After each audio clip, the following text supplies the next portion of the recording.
Hey guys, this is projecteae here with a quick little video update for the Tekkaman Resin model kit. I haven't been able to tend to videos, reviews, or much hobby work or anything lately too much. Getting ready for a big trip, and work's been a little bit busy. But more info about that in other videos coming up, and also on the blog in a few posts within hopefully by the end of tonight.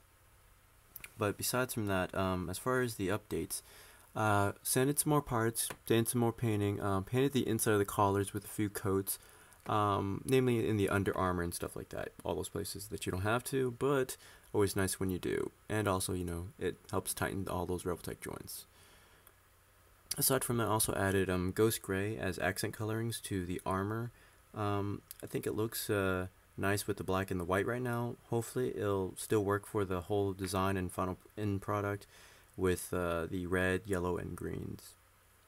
Hopefully I won't have to go and look for a lighter color. So far so good. And then after that, started on the red pieces, and I had a little hiccup.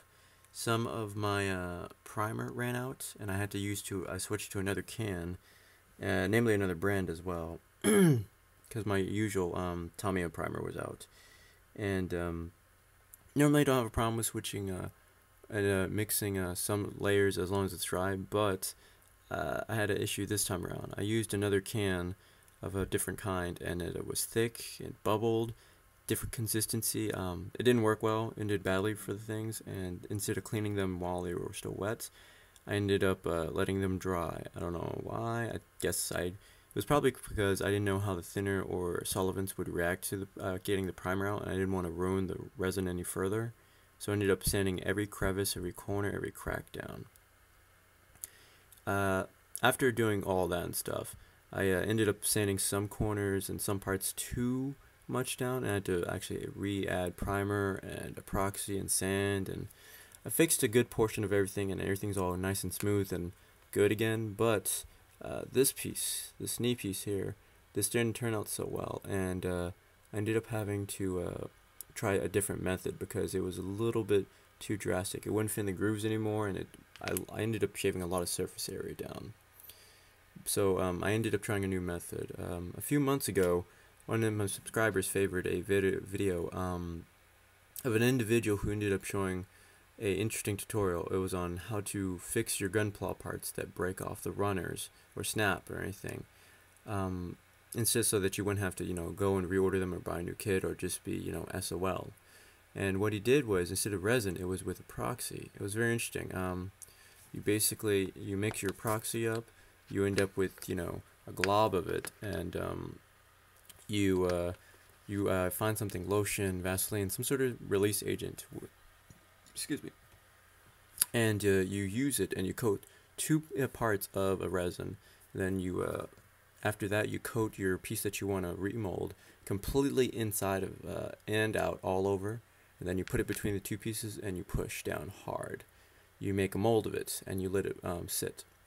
After the next morning or next day or whatever, within 24 hours, it shouldn't take too much work. You should be able to pry it open since the release agent keeps it easy to pry apart. And then after that, you should basically end up with a mold of what you need. Afterwards, you'll wipe it down and fill all the grooves and cracks of the mold with more of whatever your release agent, Vaseline, lotion, again, whatever. Then you'll mix some new epoxy. Easier to use different colors, but it doesn't really matter. And then you'll push it into the mold, and you'll press down hard, like really hard. You want to end up with a whole bunch of excess flowing out because you want it as tight as possible. And make sure to coat the mold very well, because you can't really put any release agent on the plastic itself, or I mean the new epoxy that you're going to be remolding the pieces with too much, just because it will you won't be able to get a good firm molding on it. You'll end up with a lot of cracks, and it'll be a bad idea. I found that out the hard way. At the next day, by the time you're done, what you'll end up with is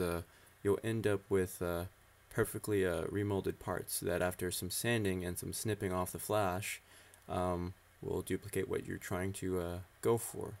And these two, one of these is a remolded part, one of these is the original, And so now I have the needed pieces I need. So after waiting for these to dry, so once those dry, and I'll probably prime and resand some more to get as smooth as I can, I'll continue on with the project. While I was waiting for that, I ended up priming some more pieces here. So instead of just going by color now, I'm just going as many pieces as I can, since now I've gotten enough of the kit done where it's easy to go ahead and start doing more and more pieces, and then just assembling onto the model itself. Aside from that, hopefully after I get back from my trip, it should be done within a week or so, but I guess that's about it for now.